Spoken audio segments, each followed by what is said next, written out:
राघव चड्ढा के सवाल पर केजरीवाल का बड़ा बयान। आखिर केजरीवाल ने क्यों कहा मैं उनसे निपट लूंगा? क्या आप में सब कुछ ठीक ठाक है? दिल्ली के मुख्यमंत्री अरविंद केजरीवाल दिल्ली के कथित शराब घोटाले मामले में जेल जा चुके हैं और अब जमानत पर चुनाव प्रचार में जुटे हुए हैं। लेकिन इस पूरी प्रक्रिया के अंदर एक चेहरा गायब रहा और वो चेहरा था राघव चड्ढा का। इस पूरे मामले में राघव चड्ढा गायब रहे। हालांकि इस बीच खबरें आई कि राघव चड्ढा अपनी आंख का ऑपरेशन कराने विदेश गए हैं, लेकिन इसके बावजूद बीजेपी केजरीवाल और राघव चड्ढा के बीच सब कुछ ठीक नहीं होने की बात करती रही। कई बार तो राघव चड्ढा के बीजेपी तक ज्वाइन करने की खबरें सामने आने लगी। लेकिन राघव चड्ढा के बीजेपी में जाने के अटकलों पर विराम लग गया जब राघव चड्ढा विदेश से वापस लौटने पर सीधा केजरीवाल से मुलाकात करने उनके घर पहुंच गए।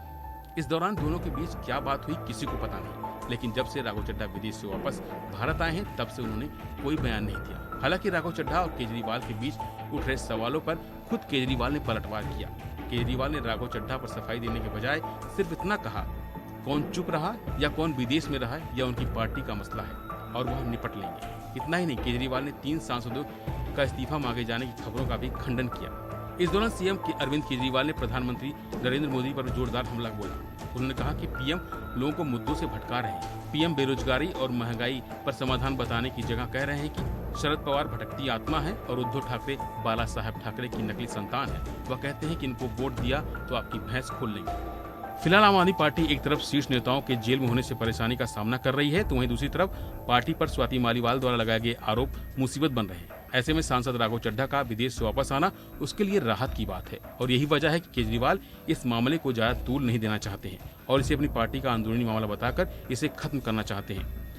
वहीं दूसरी तरफ बीजेपी राघव चड्ढा के जरिए एक तीर से दोष स्वीकार कर रही है। जहां एक तरफ राघव चड्ढा के बीजेपी में जाने की खबरें फैलाकर वो आम आदमी पार्टी को अंदर से कमजोर कर रही है, तो वहीं दूसरी तरफ आप कार्यकर्ताओं के अंदर अपने नेता को लेकर सवाल खड़े करने की कोशिश कर रही है। हालांकि केजरीवाल ने एक टीवी इंटरव्यू में ये साफ कर दिया कि उनकी पार्टी के अंदर सब कुछ ठीक है।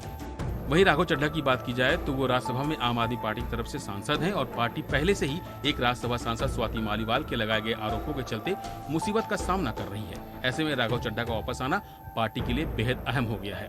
राघव एक मुखर वक्ता के तौर पर जाने जाते हैं, जो कि हिंदी अंग्रेजी के अलावा पंजाबी में खुलकर भाषण देते हैं, जिसके चलते पंजाब लोकसभा चुनाव के लिहाज से उनका चुनाव प्रचार में उतरना अहम है।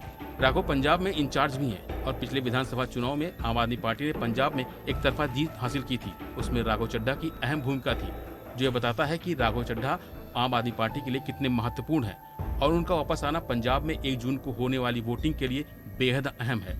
और यही वजह है कि केजरीवाल इस मुद्दे पर कुछ भी खोलकर बोलने से बच रहे हैं।